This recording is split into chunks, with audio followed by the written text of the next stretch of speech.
Greetings, everyone. Welcome, welcome, welcome. I am so glad you're here. Thanks for tuning in.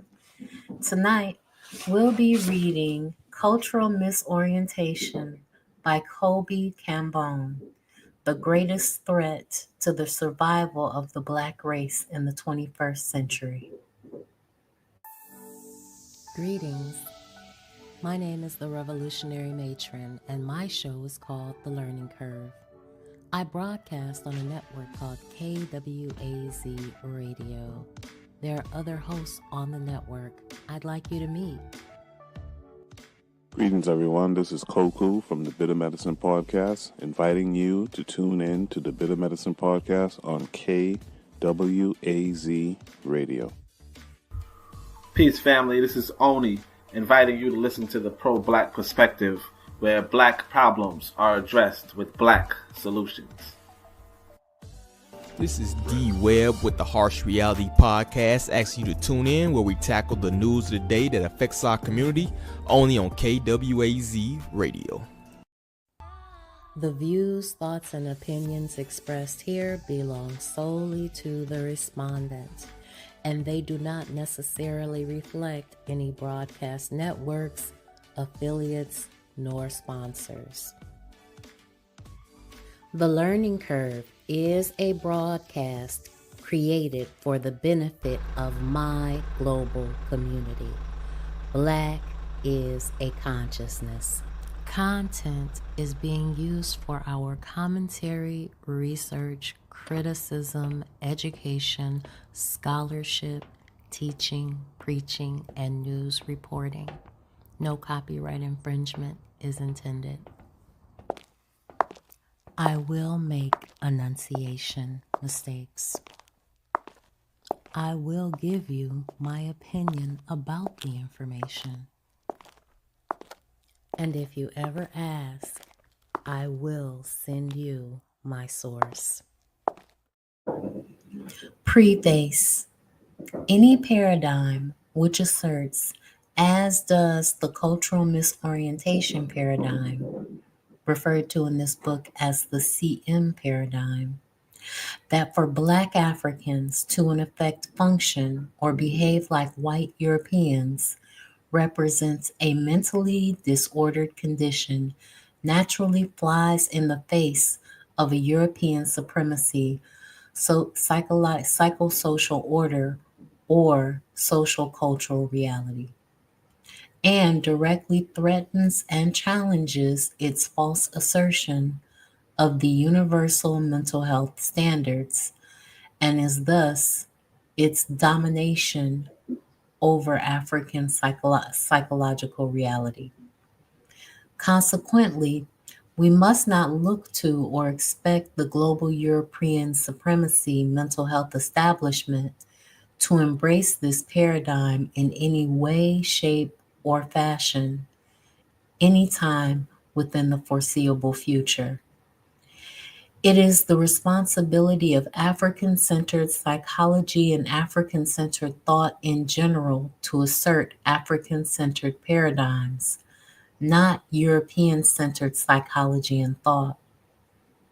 The cultural misorientation paradigm attempts to address many of the key psychosocial factors that characterize this highly complex situation of African mental health, psychological oppression, in America specifically, but with implications for the diaspora and African mental health in general.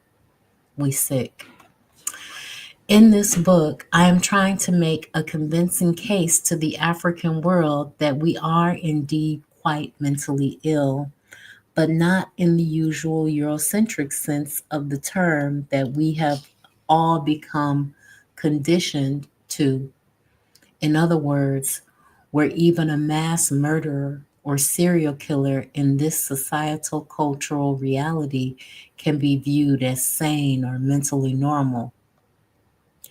It is more so in the sense that we have subsequently accommodated to Eurocentric reality as a natural, normal African reality, In other words, as global African reality in fact.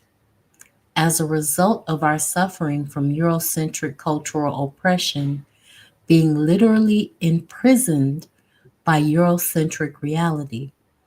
This is a basic part of our mental illness because it leads or allows us to overlook, ignore, deny, or misinterpret our illness as normal psychological functioning and behavior, and thus we do not seek to remedy it, treat and heal, or eliminate it.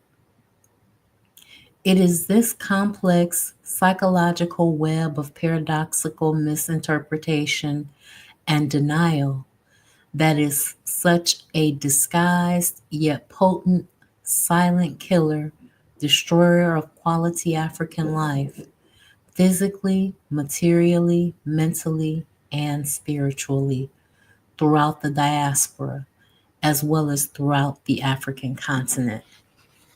So his assertion is that we're sick, we're all mentally ill. This book, then, is designed to provide us with as clear as possible a reflection of what we as African people have become as collective victims of the psychological forces of white European supremacy, domination, or cultural oppression. It allows us to look at the metaphoric social mirror of Eurocentric social reality and see if we really like what we see staring back at us. Are we really the African centered, self affirming race of people that we should be and deep down really want to be? Our appointed rendezvous and confrontation via this book with the contorted and contradictory African self that white European Eurasian cultural oppression has created will hopefully provide the motivational impetus for us to move toward African centered healing, transformation, and collective racial cultural affirmation and empowerment. What we Africans need and have always needed are psychological paradigms that allow our people to fight back and to fortify ourselves racially, culturally, on both the individual and collective levels simultaneously. This book, along with my other works, as well as those of a faithful few Afrocentric thinkers, will hopefully facilitate these crucial developments. In other words, paradigm construction for these purposes. Through the construction of Afrocentric paradigms to direct our liberation and re empowerment struggle in America and globally, we can achieve a fuller appreciation of the great threat to our survival that our predicament of cultural oppression poses. Then, and only then, will we be able to respond with our best strategic thinking and judgment about how to overcome it and secure our future survival.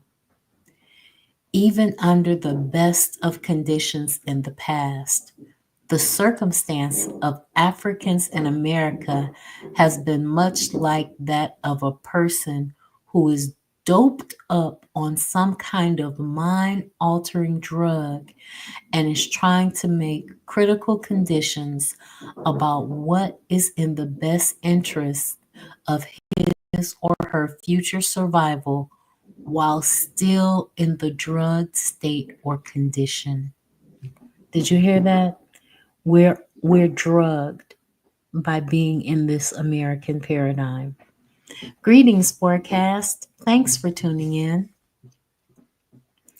Common sense, it would seem, would require that they first be sobered up or detoxified before they can render a realistic, effective judgment or reevaluation of their psycho socio political predicament in a healthy state of mind. In this American context, we're not even allowed an opportunity to think clearly because the experience of being here has us feeling like we're drugged.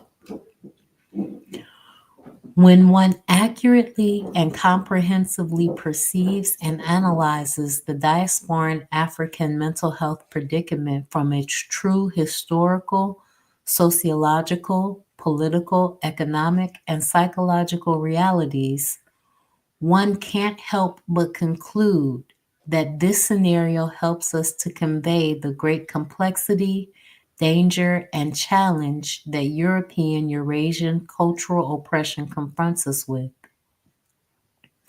This book, thus, hopefully will serve as a wake up call for Africans in America to awaken our recognition, resistance, and effective responding to our true mental health predicament, and to bring a halt to our unwitting, unconscious movement toward racial cultural suicide.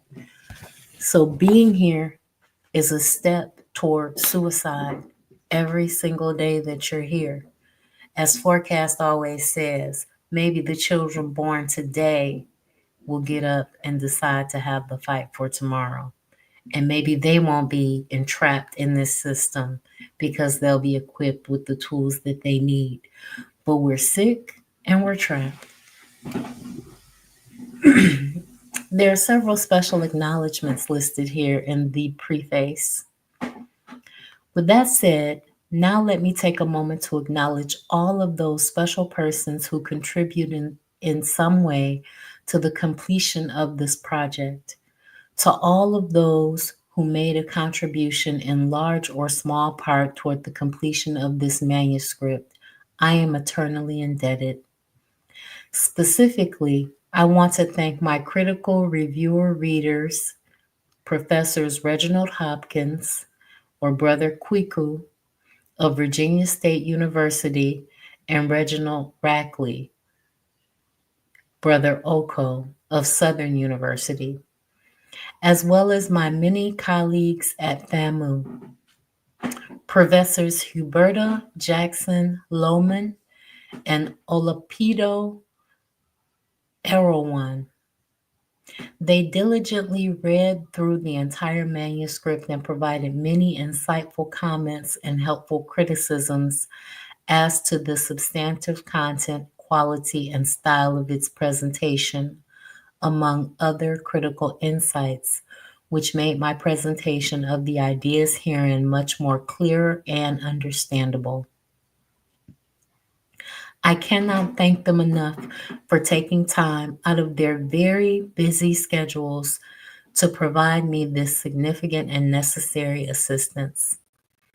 I thank them deeply, Modupi Popu, for their unselfish assistance and contributions.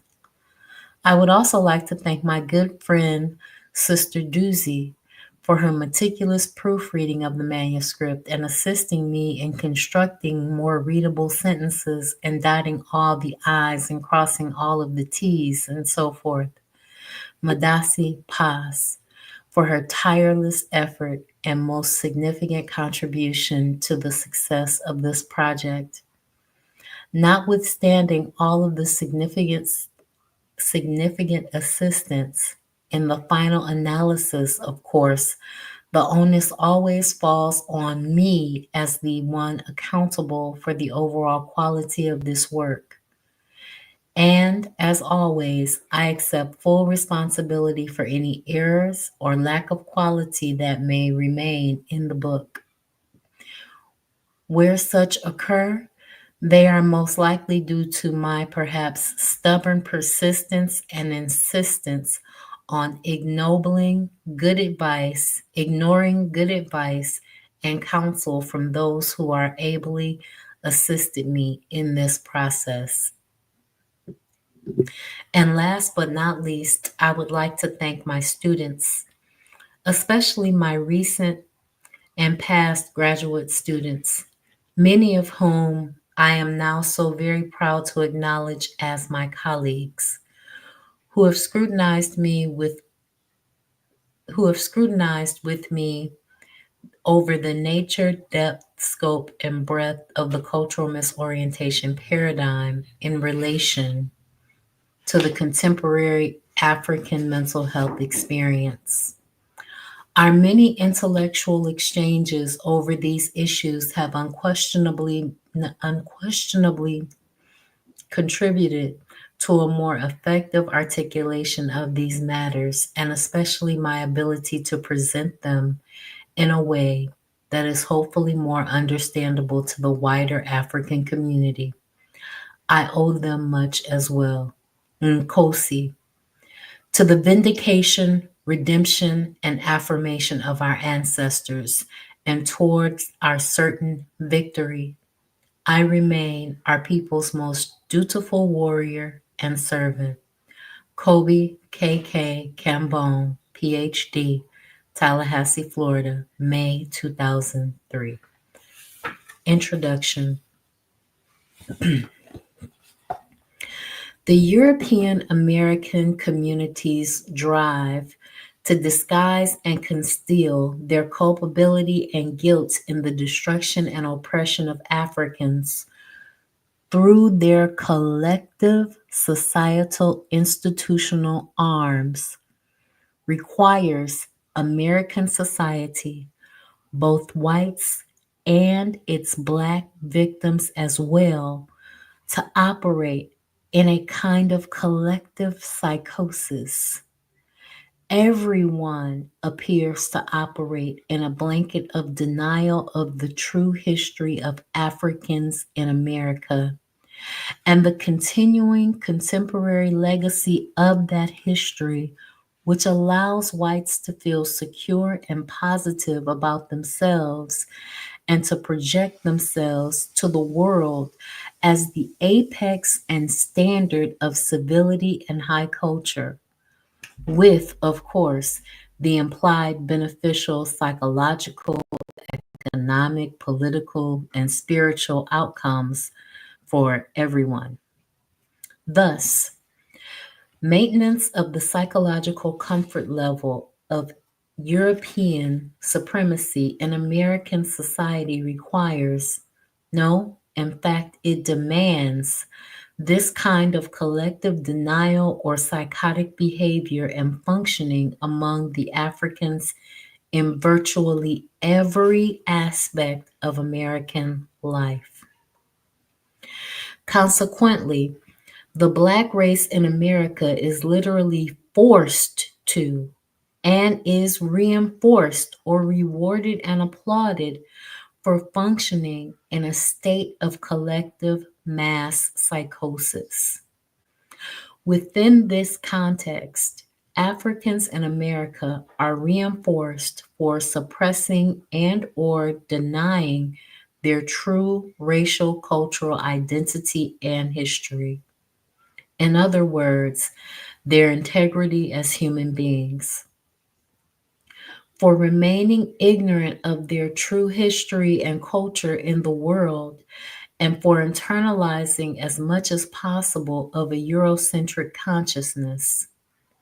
This is, in my view, the ultimate statement of psychological cultural oppression, which is illustrated by the African psychological predicament in America and throughout the world.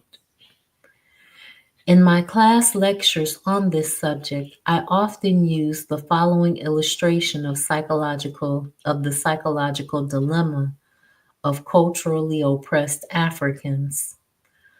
Our collective circumstance is much like that of a person who tries to lift a lid against his or her own weight, while unknowingly or unconsciously standing on top of it, which is obviously a losing proposition from the start of an objective observer. because his or her own feet are unintentionally resting on the lid that he or she is trying to lift. No matter how strenuously they try, lifting the lid will be impossible to accomplish because he or she is unwittingly standing on top of it. The point of this metaphor, of course, is that we, the African collective, constitute the greatest resistance to our own liberation because of our Eurocentric induced miseducation and unconsciousness of the realities constituting our oppression. So they misdirect us at every turn. Therefore, we, the African collective, have in effect become identified with or internalized that which we are trying to overthrow without being aware of it. Thus, we are not in reality trying to overthrow Eurocentric oppression at all. Quite to the contrary.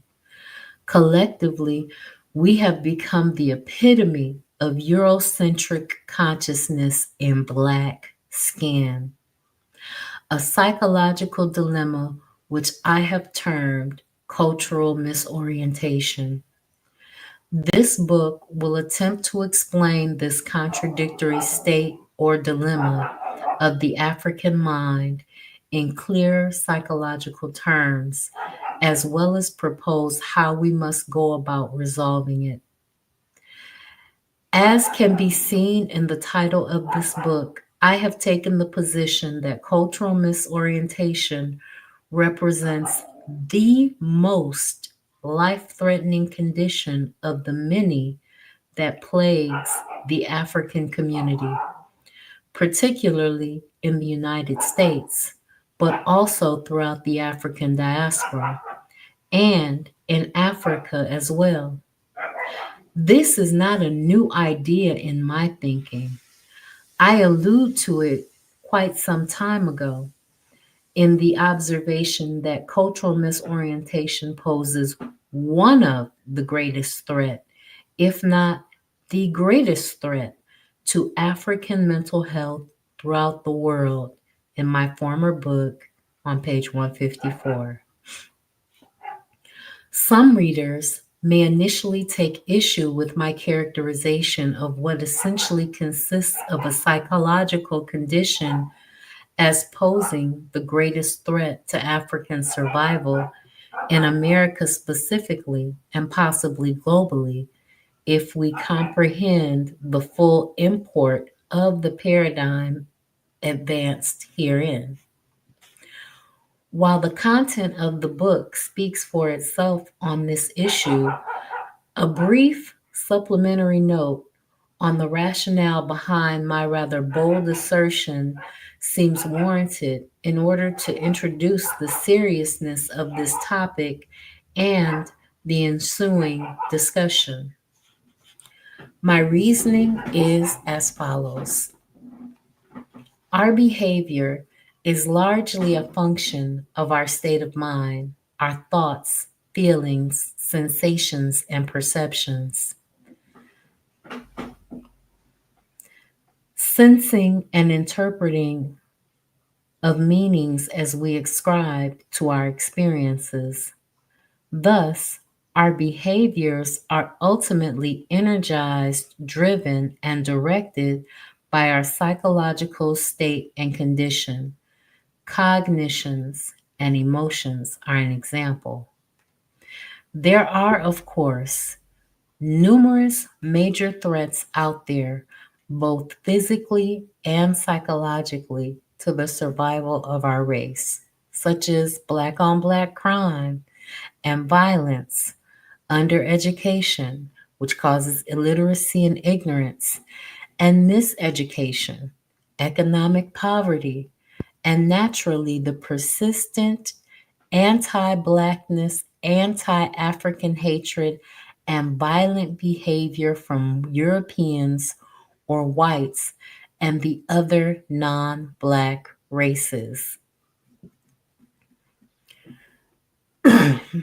Added to these threats are the myriad of medical health threats like diseases of all kinds, such as HIV, hypertension, and the variety of cardiovascular and cancerous conditions, along with the chronically negative prenatal and infant mortality rates that constitute a constant and escalating part of the landscape of the contemporary African experience.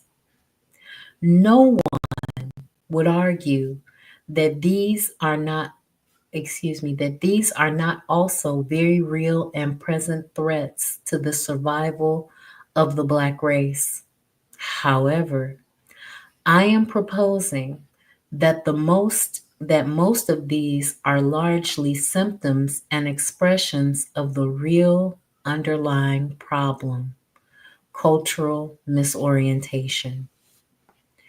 The existence of cultural misorientation mitigates our effectiveness in responding to these other threats, thereby making them seem insurmountable and seem unsolvable, when in reality they are not. Added to this is the fact that most of us would not deny that unbridled white European supremacy and institutionalized racism, anti Africanness, anti Blackness throughout American history and contemporary society have had and continue to have devastatingly fatal consequences throughout the African community. Again, in terms of undereducation, illiteracy, miseducation, poverty, police, judicial, penal racism, medical and healthcare racism, rampant gun violence, and drugs throughout our communities. The list can go on, but he stops there. The only lie that the statistics are telling in this case is that they no doubt misrepresent as well as severely understate the actual problem. That aside, the core issue being advanced in this book is the real silent killer running rampant throughout our communities resides inside the minds of Black people. This is not an argument for an imaginary or mythical source of the problem, nor is it a blaming the victim proposition. The fact is that African people unwittingly contribute much to their own demise because of our unconscious complicity in our own destruction as a racial cultural community in America. So basically, being in America forces you to participate in anti Black, anti African behaviors in order to get ahead. And that, in and of itself, is contrary and contradicts what you would do if you really wanted to be free. This is because we as a group have accepted in our minds, unconsciously, and internalized as our normal and natural orientation the poisonous, anti African, anti Black, and Eurocentric venom of the European worldview and its European supremacy doctrine and practices endemic to American society. Perhaps another way to approach an initial understanding of this rationale for our cultural misorientation as the greatest threat to our survival would be to take as an illustration the scenario of drugging a person without their knowledge, of course, and this causes them to lose their memory, after which you get to engage them in making some critical decisions affecting their life and future. Their functioning, consequently, is not normal and natural under these conditions. It is not optimal for them. Hence, any decisions or choices that they make while in this altered or drugged state, psychological state, will not likely represent the kinds of quality choices and decisions that they would make when they are functioning in their normal, healthy psychological state. This situation conveys a similar psychological predicament to that of cultural misorientation, in that cultural misorientation, Black Africans have much difficulty in trying to accurately and effectively solve their problems, African problems, within a white European supremacy dominated society, reality, or world. Cultural misorientation allows, dare say, requires Africans in America to live with contradictions as normal or natural. In other words, we do not consciously experience the racial cultural contradictions in our lives as contradictions. Under the distorted psychological condition of cultural misorientation, then, we, the Africans, are not functioning in our normal, natural, mentally healthy state. Therefore, whatever decisions and choices we make may not, and most likely will not, represent the kinds of choices, in other words, African choices and decisions that we would make were we functioning in our normal, healthy state of mind. Thus, our thoughts and decisions while in this condition do not reflect and should not be expected to reflect our true best interest as African people. In other words, collective African empowerment, self determination, nation building, or optimal African survival.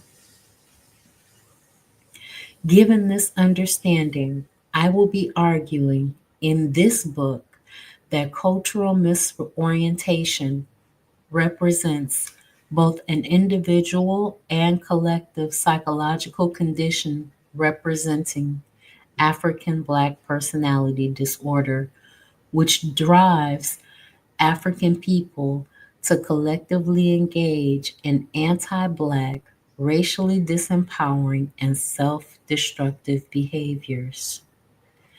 Because it is believed to reside within all of us Africans, who have been victimized by European white supremacy domination or cultural oppression, it and it alone stands as the greatest threat to our continued existence as authentic, self affirming, determining African people who are racially, culturally distinct from Europeans and others who are working toward our own destruction.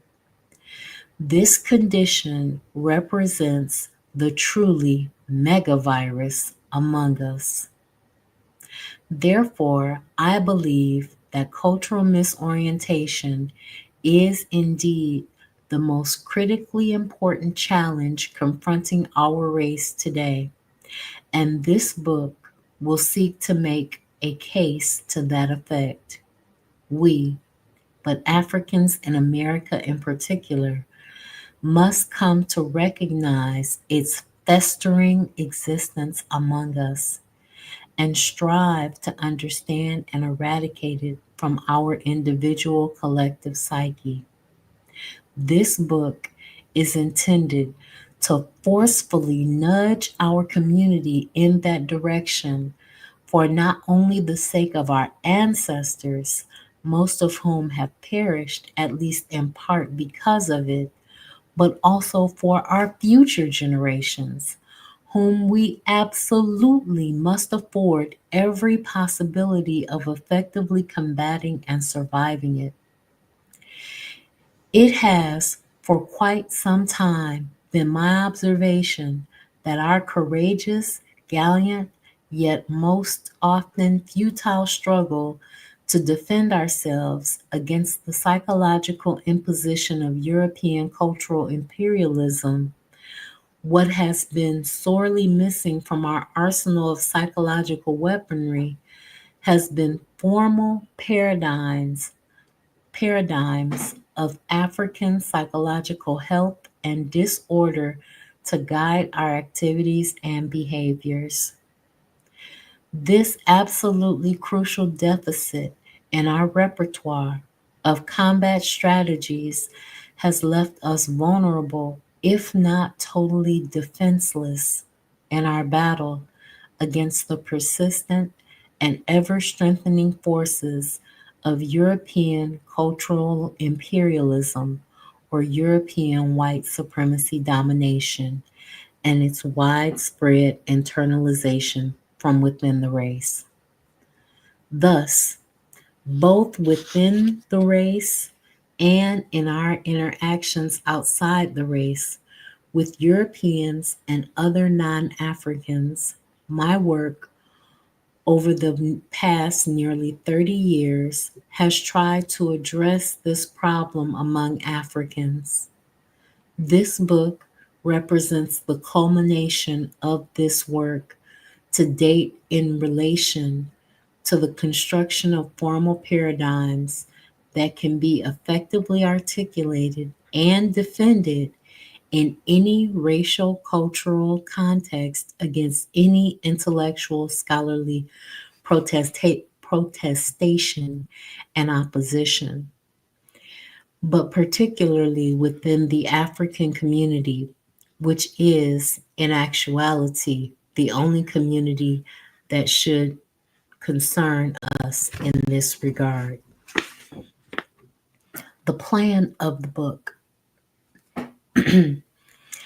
In relation to the specific plan of the book, the objectives of Chapter 1 are to introduce the readers to the concept of cultural misorientation and to convey my current thinking about the construct since it was first proposed back in 1980 in the manuscript called The Psychology of Oppression. This chapter will detail the nature and complexity of this collective personality disorder among diasporan Africans so that we can appreciate as fully as possibly how it actually operates within the African psyche. The model of personality, which forms the basis of cultural misorientation as a psychological aberration, is presented as the conceptual framework for cultural misorientation. The different levels of cultural misorientation construct of the cultural misorientation construct are also articulated, as well as its relationship to African self-consciousness. Chapter 2 shows us how this condition is most likely formed through the many Eurocentric cultural impositions on African children's early development and socialization, including some fundamental institutional deficits resulting from European supremacy domination influences that characterize the majority of African childhood experiences in American society. We hand our children over to them in nursery school, and when we get them back, they're a whole different child because they have been injured, because Unfortunately, European, Eurasian, any not, and even Black caregivers, providers, and teachers know how to tear down the self esteem that you instill in your child. And they do it unconsciously and they do it daily. These deficits encompass faulty Black parenting styles as well as faulty developmental space environments that cultural misorientation, Black parents, and their other significant persons, both adult and children, unwittingly create to distort the otherwise culturally self affirming mental health of Black children. Chapter 3 will present a host of examples on how this condition of personality mental disorder expresses itself in our daily lives as Africans living in America. Most of these examples will be quite familiar, but their interpretations within the framework of the cultural misorientation paradigm may provide an entirely new dimension of understanding with regards to their proposed psychodynamics. I also discuss some conceptual models for looking at the prevalence of cultural misorientation throughout contemporary African population in the United States and how it might be applied to assess prominent African personalities in contemporary American society. Chapter 4 covers the early program of empirical research that my associates and I have been engaged in as to assess this condition in contemporary Black populations in order to empirically validate its operation in the lives of African people in America. Here I introduce CMS, or the Cultural Misorientation Scale, and discuss its psychometric properties along with some limited findings to date, as much of this research is ongoing. This chapter also suggests some future directions that research in this area might take to demonstrate the potential clinical significance of CM assessment. Chapter 5 proposes some of the preventative intervention strategies and activities that seem to be called for by the cultural misorientation paradigm. I also make some suggestions as to how we might begin to execute some of these strategies and activities immediately in our personal, individual lives, as well as on a collective scale. Chapter 6 addresses the future prospects for African survival that are suggested by our current level of knowledge about this problem, how we must continue to study it and ultimately control and hopefully eradicate it from every aspect of the lives of African people. The paradigm of African mental health and personality disorder proposed herein therefore asserts that there is indeed a distinct difference between an African reality system and survival thrust and a European reality system and survival thrust in American society, and that most Africans in America are almost totally unaware of these vital differences and how these differences adversely impact their lives.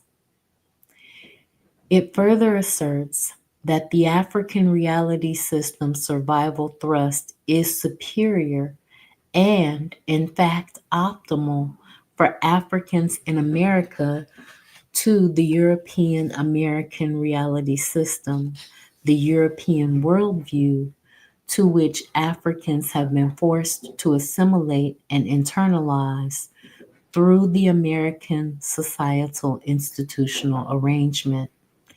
In order to enjoy whatever the rewards American life are supposed to offer, whether they are psychological, social, or even material rewards, the paradigm thus argues that optimal African psychological functioning, mental health, lies outside of the alleged superior optimal quality of European reality.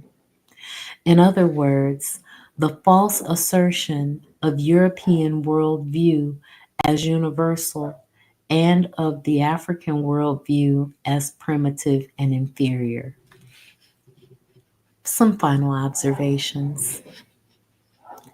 There are, of course, many detractors from the African centered paradigms in general, and two, the cultural misorientation paradigm specifically. These detractors predominate, especially among the ranks of Black psychologists and their behavioral and social scientists, practitioners, educators, politicians, and Black leaders in general. They take issue with the cultural misorientation paradigm, if not outright rejection of it, on the basis that, as do all African centered paradigms, in their view, disregards individual difference, uniqueness, diversity, and individuality, individual freedom and integrity among Africans.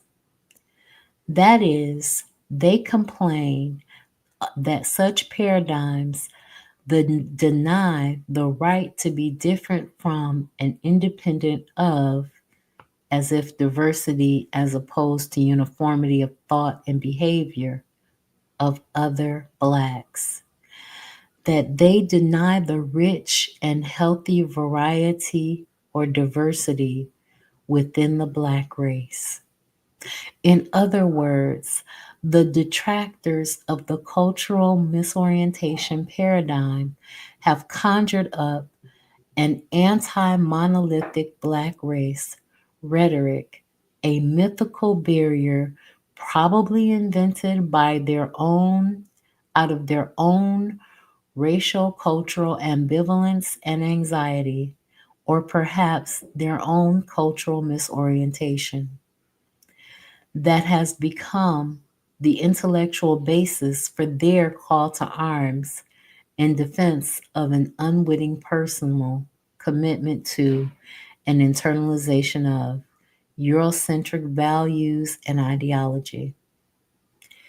They argue about they argue that any paradigm which does not emphasize an individualistic, in other words, a Eurocentric approach to African Black life and functioning is overly simplistic at best and represents a faulty, unrealistic, inaccurate, and invalid model approach at its worst.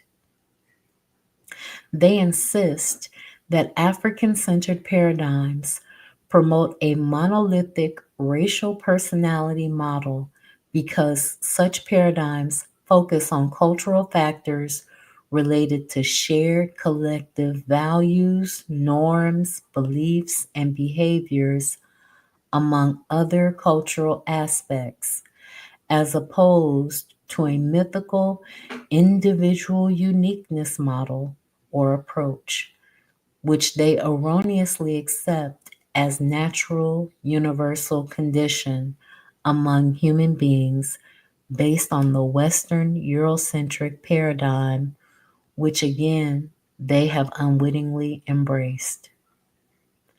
The fact of the matter, however, is that all models which acknowledge, as well as those that do not overtly acknowledge, a cultural basis or foundation emphasize the role of commonalities, norms, and shared basis of functioning and behaviors, conformity to compliance with a normalcy. And none of them disavow or deny individual differences or variability within distinct cultural realities. On the other hand, the critical factor of cultural oppression, where it exists, introduces a powerful alternative force for interpreting these phenomena, such as individual differences and within group variability,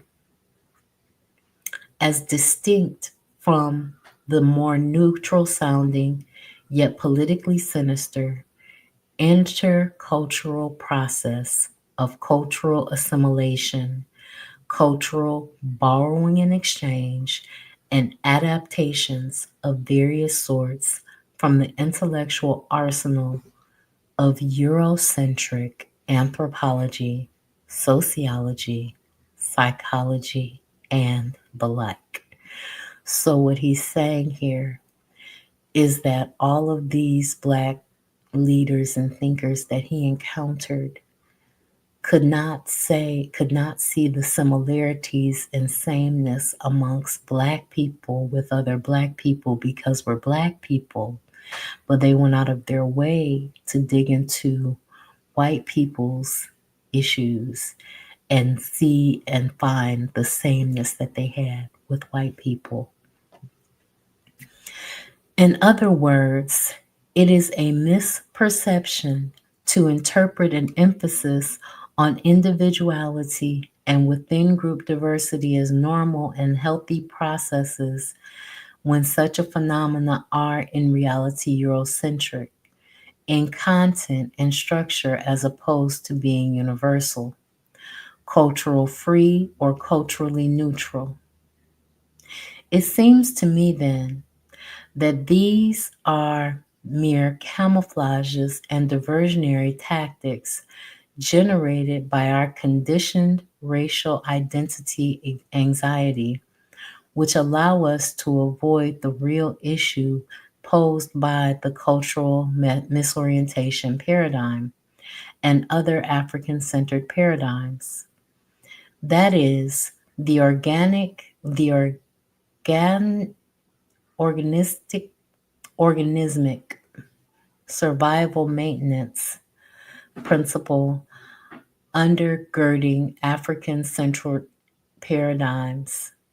African centered paradigms, as does the cultural misorientation paradigm, assume that any and all behaviors and functioning that threatens or diminishes African survival are abnormal and maladaptive because all normal healthy organisms strive to survive. Therefore, that which is inconsistent with or antithetical to their survival is by definition unhealthy, abnormal, and thus maladaptive. Consequently, the great challenge for those who are opposed to the cultural misorientation paradigm is to mount or build an effective argument or counter argument that the criteria for classifying Black psychological functioning and behavior as a cultural misorientation disordered do not represent racially disaffirming, disempowering, de-empowered forces and consequences, and therefore do not pose a threat to the survival of the race, since this is the basic criteria for cultural misorientation, functioning, and behavior. They must, in my view, demonstrate the inaccuracy and unreliability of the basic criteria, the conceptual basis with the construct stands, upon which the construct stands. Finally, this book, as does African centered analysis, challenge us in a most serious way to think outside the psychological box of Eurocentric reality. This can be and often is a most formidable task, especially if we have not had an intellectual awakening to the African centered psychology or the African Black psychology. For those readers who haven't had this vital and foundational experience, I recommend that you first expose yourself more fully to the core ideas of Black African psychology. Otherwise, take courage and wade into the painful yet liberating depths of your collective psychological demise and let the healing begin. You should be cognizant of the fact that for many of us, it can be quite painful to take a closer look at the distorted and even psychotic African psyche that European cultural oppression has created. But we must get up close and personal with our disordered condition. From a critical and analytical vantage point, if we are to really and truly liberate ourselves and set into motion a new and mentally healthy African personality. An African centered personality focused toward affirming, protecting, strengthening, and persevering African life and preserving African life and bringing into being a new African world order. It is always my fervent hope that these psychological paradigms, like the cultural misorientation model, that are generated from our work in African centered psychology, will serve our community effectively in our just quest for psychological and physical liberation from the bondage of European supremacy and cultural domination.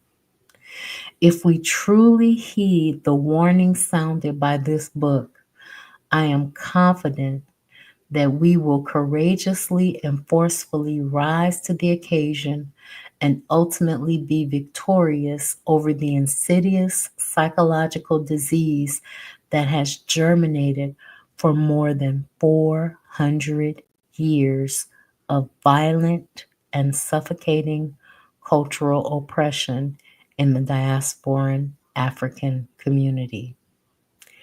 And that is the beginning of the book. We will pick up again next Monday at 7 p.m. But as you can see, he had some very different ideas. He believed that cultural misorientation is a mental illness that is brought about by our proximity to whiteness. Our proximity to whiteness. We live in a white world.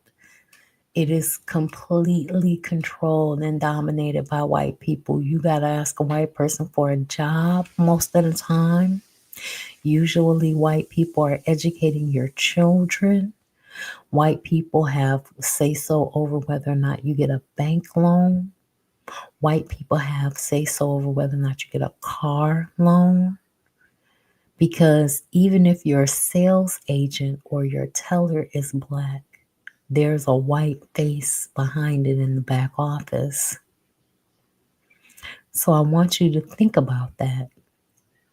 I want you to look at the world through this paradigm of cultural misorientation, and then think about the fact that your consciousness, from the time you are in your mother's stomach, they're attempting to colonize your mind and your experiences because they tell her what medicine to take when she's pregnant with you.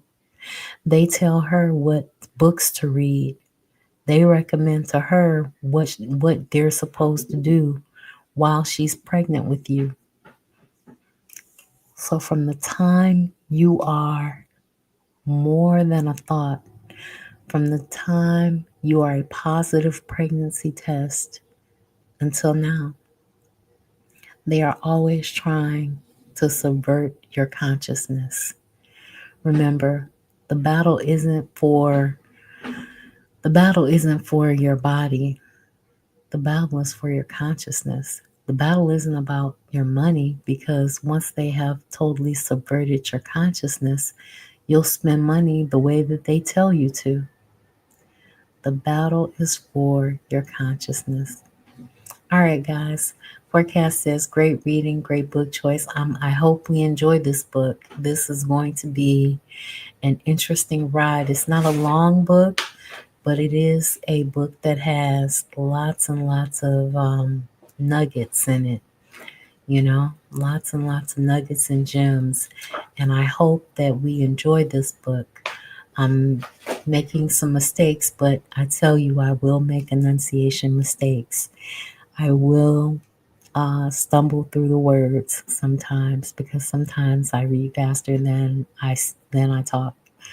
Um, but okay, guys, I want to thank each and every one of you for being here tonight. I want to thank the forecast. I want to thank the Black Business Network. I want to thank Sister Raw and the elders that listen with her. I know that Koku is listening, Dorico Cooper is listening, Bwana Haguziki is listening, KW Don 7 is listening, and so many others. Bianca, and so many others.